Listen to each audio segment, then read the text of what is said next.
Welcome to Story Zest. Here you'll find fresh original tales written and narrated by me every Monday and Thursday. Sit back, relax, and enjoy these fictional journeys crafted just for you. It was amusing to watch their banter, but my mind was preoccupied with more serious matter, bringing Tan and Tanny together. On Sunday afternoon, I lied to Tan claiming I was going to meet Rosie, but instead I went to meet Tanny. We discussed Dan, and I painted a picture of him as a kind, simple soul. She listened with eager anticipation. Later that evening, I brought Tanny home. Tan's expression turned to surprise and discomfort when he saw her. Hi, Tan. Tanny greeted him with a soft smile. "Uh, Hi, Tan stammered, clearly taken aback. Come on in, make yourself at home, I said, leading her to the living room where Joe was engrossed in a video game. He was surprised to see a new guest. You must be Tanny, he mumbled, recognizing her from Tan's brief mentions. Hi, I'm Tan's younger brother, he introduced himself with a smirk.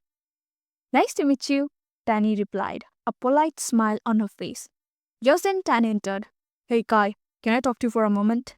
He asked, his voice serious. Sure, I said, excusing myself to follow him to his room. Why did you bring her here? Tan demanded, his voice raising. Relax, Tan. She's just a friend. I'm allowed to have friends, right? I replied, trying to calm him down. Don't play smart guy. I know what you're up to. I'm telling you for the last time. There's no future for us, so don't even try. All right. Let's just enjoy the moment, okay? I said, trying to diffuse the tension. Tan sighed. Fine. Since she's here, we'll treat her as a guest. I'll make dinner. You guys have fun. Saying that, he stormed out. Back in the living room, the atmosphere had shifted. Joe and Tanny were engrossed in a video game, their laughter filling the room. Tan watched them with surprise. It was clear that they were already hitting it off. I couldn't help but smile. Perhaps this was a good start. Tan's birthday approached, and I planned a small get together. I invited Rosie and Tanny, hoping for a fun filled celebration. However, the atmosphere was tense from the start. Rosie and Tanny seemed to have an instant dislike for each other, and their interaction was frosty. Despite the tension, the birthday celebration went ahead. We sang, danced, and enjoyed a delicious meal. Tanny even baked a cake for Tan, a thoughtful gesture that seemed to go unnoticed. Tan thanked her politely but appeared unimpressed. Later, Rosie pulled me aside. Hey, Kai, don't you think Tanny is acting a bit fake? Like she's trying too hard to impress you guys. I don't trust her intentions, she whispered. Oh, come on, Rosie. She's a nice person. You're just not used to her. Give her a chance, I replied, dismissing her concern. After that, nothing went as planned. Dan spent most of his time chatting with Rosie, which was annoying. I wanted him to focus on Tanny, but I couldn't intervene. And to make matters worse, Tanny presented Tan with an expensive watch as a gift, which he declined. Tan, please, Tanny said softly, holding out the watch. It's a gift from my heart. Don't think about the cost. Tan shook his head firmly. I appreciate it, Tanny, but I can't accept something so extravagant. It goes against our value, you know. I hope you understand. Tanny's face fell. I just wanted to do something special for you, but if you feel that way. Without waiting for a response, she turned and quietly left the party, her disappointment hanging in the air. What's wrong with you, Tan? Are you insane? That was so rude of you, I blurted, following Tanny as she walked away. And Rose trailed behind, looking bewildered. We sat in the park nearby. I'm so sorry, Tanny. Tan didn't mean to be so rude. It's just that he has his weird reasons, you know. I apologized. Rosie, however, sarcastically remarked, Are you trying to buy Tan's love? Tanny, visibly upset, chose to ignore her. Instead, she stood up and turned to me. You know what, Kai? That's the reason I like him, she said with a smile. And it's me who has to apologize to him. Oh no, I objected. No, it's his birthday today. I don't want it to end on a bad note. I have to apologize because I overreacted. Let's forget about it. I looked at her in disbelief.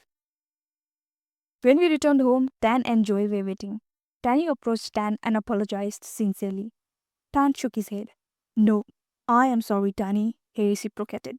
After that, the best thing happened. He pulled Tanny into a tight hug. I cheered for them. Rosie couldn't help but smile at the heartwarming scene. Joe, ever the observer, simply watched, a hint of amusement in his eyes. After that, Tanny became a frequent visitor to our home, spending countless hours with us. I often spoke highly of her to Tan, subtly hinting at her qualities. Tan seemed to warm up to her, though he was cautious not to rush things. But I was content with his pace. At least it was going somewhere, and Tanny was a perfect match for him. She was like the oldest sister we never had, always there to listen, to comfort, and to guide.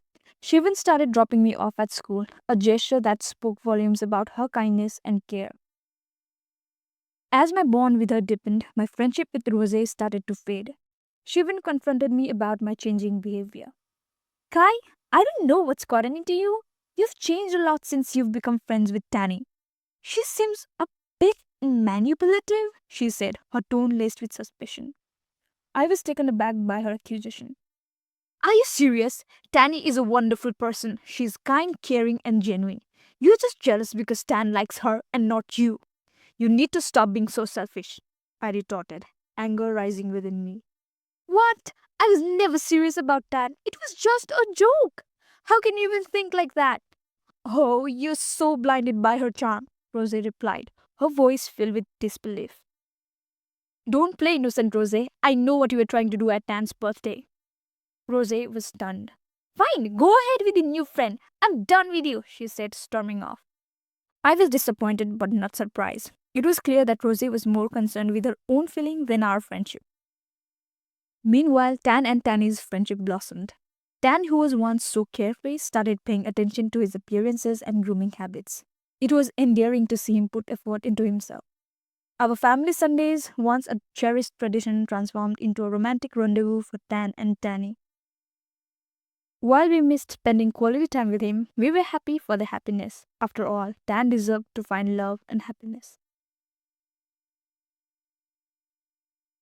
One day, Tanny's dad organized a grand celebration to mark the restaurant's success and the launch of new franchise. Everyone, including the staff, was invited. Excited Tan took Joe and me along. The event was lavish, with people dressed in designer clothes and arriving in luxury cars. I felt a bit out of place in my casual attire. Joey, however, seemed to be enjoying himself chatting and laughing with a group of people, including Rose. I was surprised to see her there, looking stunning. The music was upbeat and the food was delicious. After a while, I saw Tanny and waved at her excitedly. But to my surprise, she completely ignored me. I could understand why. What's wrong with her? Joe mumbled, noticing my confusion. I don't know. Maybe she didn't see us. I replied, unsure. I don't think so. She's acting strange lately. I feel like she's trying to change Tan, Joe said, his tone laced with concern. Maybe you're overthinking it. Tan seems happy with her, I reassured him. Later, Joe and Rosie danced together. They looked quite comfortable in each other's company. I couldn't help but smile, remembering the good old days. It was bittersweet to see them together, knowing that our friendship had taken a different turn. After a while, Tan and I decided to leave. Where's Joe? Tan asked, looking around. He was dancing with Rose. I haven't seen him since, I replied. Oh, Rose's there, Tan pointed out.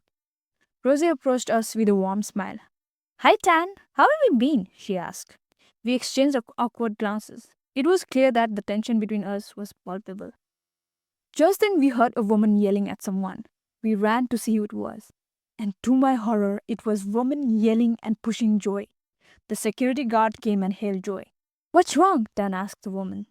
It turned out she was Tanny's mom. This little garbage tried to steal my diamond necklace, she yelled. There must have been some misunderstanding, ma'am. He's my little brother. He can never do that, Tan exclaimed, his voice shaking. Joy looked red with rage and embarrassment. There's no way I misunderstood. This pathetic kid tried stealing my necklace, and that's a fact. Who even invited these ragged kids to this party? She barked. Tan looked nervous, and that made my whole body freeze. I looked around and saw Tanny standing right there in disbelief. She was there the whole time watching the drama. I approached her. Can you please tell your mom that Joe didn't steal anything? She ignored me and went to her mom's side. Joe, please accept that you did it. Say sorry and leave. There's no need to create a scene here, she spat.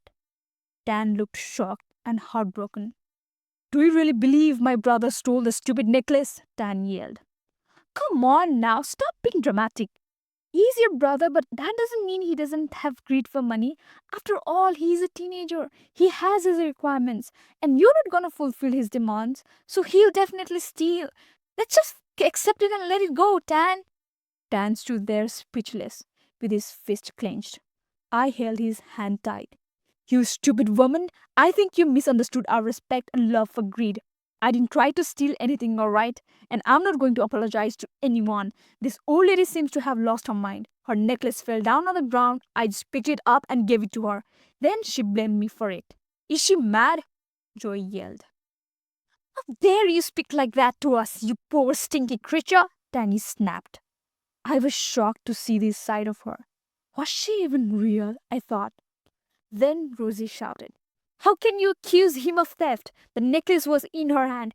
You're out of mind. She turned to the security guard demanding that they release Joey. A few moments later, a powerful looking woman arrived. What's going on here? She asked sternly. Everyone, including Tanny's mother, seemed intimidated by her presence. It turned out she was Rosie's mother, a prominent figure in the city. I was shocked to learn about her influence. Rose's mom demanded to see the security footage. To everyone's surprise, the footage confirmed Joey's innocence. Danny's mom was left speechless, her face flushed with embarrassment. How dare you humiliate this young man? Rose's mother scolded Danny's mom. You should be ashamed of yourself. Danny and her mother apologized profusely, but the damage was done. We couldn't bear to stay there any longer and left the party, feeling a mixture of relief and anger. Rose's mom kindly offered to drop us home. On the way, we were silent, each lost in our own thoughts. Back home, Tan seemed devastated. We decided to give him some space to process his emotions. The next day at school, the first thing I did was meet Rose. Hey, how have you been? I asked hesitantly. Not good, she replied. I thought you'd come to see me at least once. But you stubborn creature, you kept ignoring me. I'm sorry, I said. She rolled her eyes.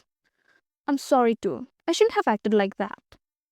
It's okay, I missed you. We hugged tight and laughed. Then she continued. Didn't I tell you Tanny was being fake around you guys? Now, did you learn your lesson? And trust me whenever I suggest something, alright? Yeah, I replied. Everything seemed to be back to normal. We were best friends after all. I realized how little I truly knew about Rose. She had always been there for me, treating me as an equal despite our different backgrounds. She never made me feel inferior or excluded, always sticking by me through thick and thin. Yet, I had taken her friendship for granted and let petty issue come between us. I felt a deep sense of shame and regret. Not only that, I was also responsible for my brother's misery. Determined to make things right, I confided in Rose. She agreed to visit Tan to cheer him up. When we arrived, Tan and Joy were in the living room playing video games. Hi guys, Rosie greeted. Hey, look who's here. My dream girl, teased Joy, earning a frown from Rose. How are you doing, Tan? She asked. I'm okay, Tan replied, trying to appear cheerful. In an attempt to make him happy, we prepared his favorite chicken noodle soup, which surprisingly lifted his mood. Rose, do you still have a crush at Tan? Joey playfully asked. Tan raised his eyebrows in surprise. No, I don't have a crush on Tan. I never had. But I think you have a crush on me. That's why you act so weird, replied Rose. Oh, yes, I never denied that. I have a huge crush on you, confessed Joey, surprising everyone. Are you serious, bro? Asked Tan. Yes, I'm dead serious, replied Joe with a straight face. Rose turned red. Well then, keep crushing on me, but I'm not interested, she said with a smirk, and everyone burst into laughter. All right, now let's sit peacefully, said Tan, changing the subject. The next day at school, our class teacher rushed to me and asked me to go to the hospital immediately. I felt a chill run down my spine. What's wrong, teacher? I asked. Dear, I'm afraid your brother Joe met with an accident this morning. You must go see him, she said. I rushed to the hospital with Rose, where we found Tanny visibly distressed. The doctors informed us that Joey had lost a significant amount of blood and required an immediate blood transfusion. Unfortunately, his blood type AB negative was rare. We frantically contacted friends and family, but no one was a match. It was then I remembered either mom or dad might have the right blood type. I frantically called mom on Instagram, but she didn't answer. Desperate, I called dad. Hello, he answered. Dad, what's your blood type? I asked, my voice trembling. It's A positive. Why? Is everything okay? He asked, concerned. I knew he couldn't help, so I hung up. I called mom again. Finally, she picked up. Mom, Joyce had an accident. We need AV negative blood urgently. Can you come to the hospital? I pleaded. Uh, you know I can't, honey. I'm afraid of needles, she replied, her voice filled with fear. I was furious. Are you for real? Your son is on the verge of life and death and you're talking about freaking needles? Are you ashamed? I yelled before hanging up, feeling angry and disgusted. I was about to slam the phone in frustration when Rose rushed in. Kai, where have you been? She asked, her face itched with worry. I broke down, tears streaming down my face. Oh, why did you pump the right blood? What are we going to do? I sobbed. Rose confronted me. Don't worry, Kai. My mom has the same blood type. She's already on her way to the hospital. A wave of relief washed over me. I rushed to find Dan and hugged him tightly. Everything's going to be okay, I assured him. Rose joined us in a group hug, offering her support. We waited anxiously for Aunt Mary to arrive. When she did, she immediately donated blood, saving Joy's life. I was eternally grateful to Rose and her mom for the selfless act of kindness. Dan and I visited Aunt Mary to express our gratitude. Thank you so much, Aunt Mary. We owe you so much, I said, my voice filled with emotion. You're welcome, dear, she replied, hugging me warmly. You're like a family to me. I'm happy to help. Tears welled up in my eyes. I realized that the bond we had forged that day was stronger than any blood relation. After a long and anxious 23 hours, Joe finally woke up. The doctor allowed us to visit him. Dan, however, had to leave for duty, so Rosie and I stayed with him. You look terrible, Rosie teased him playfully. Really? Do you mean that I usually look good? Joe retorted, grinning. I couldn't help but smile at the banter. We were incredibly grateful to Aunt Mary for her unwavering support. She had taken care of us like her own children, cooking meals, visiting frequently, and even staying at the hospital while I rested. I couldn't help but feel blessed. I had truly been fortunate to have such wonderful people in my life. After a long hospital stay, Joe was finally discharged. Dan and I took turns caring for him at home, while Rose visited Terry. Slowly but surely, Joe started to recover. One day, to lighten the mood, I started singing and encouraged Joey to dance. His awkward dance moves were hilarious, and we all laughed together. The next day, my phone was buzzing incessantly. I was puzzled as I rarely received so many notifications. To my surprise, a video of Joe and me dancing and singing had gone viral. Rosie had secretly recorded the video and shared it online. People were loving our quick read duo, praising my singing and Joey's funny dance moves. Inspired by the positive response, we decided to start a YouTube channel. I would sing my original songs and Joey and Rosie would add their comedic touch. Our channel quickly gained popularity and people were eagerly waiting for our next video. That one video was a game changer. I received numerous singing opportunities while Joe and Rosie were offered modeling gigs. Joe, inspired by the attention, decided to pursue a career in modeling. Our lives transformed dramatically. We started earning a decent income, but we never neglected our studies. We also encouraged Dan to focus on his study now, and he agreed. Within a year, I became a well-known singer. It still felt surreal, as if I was dreaming. One day, while I was busy working, I received an unexpected visitor. My mom. I was filled with anger and resentment, so I refused to acknowledge her presence. She then proceeded to give interviews boasting about her children's achievements. This infuriated me. To set the record straight, I released a video on my YouTube channel sharing the true story of my life. I expressed my gratitude to Aunt Mary, the only person who had truly cared for us. The video resonated with the audience, and soon writers approached us to adapt my life story into a biopic. Dan and Joy agreed. The book became an international sensation. I want to thank everyone who has played a role in shaping my life, both positive and negative. Without their influence, my journey wouldn't have been as extraordinary. Today, Joy and Rosie are happily dating, and Tan is pursuing a career in biology. I couldn't be prouder of my family and friends. Thank you.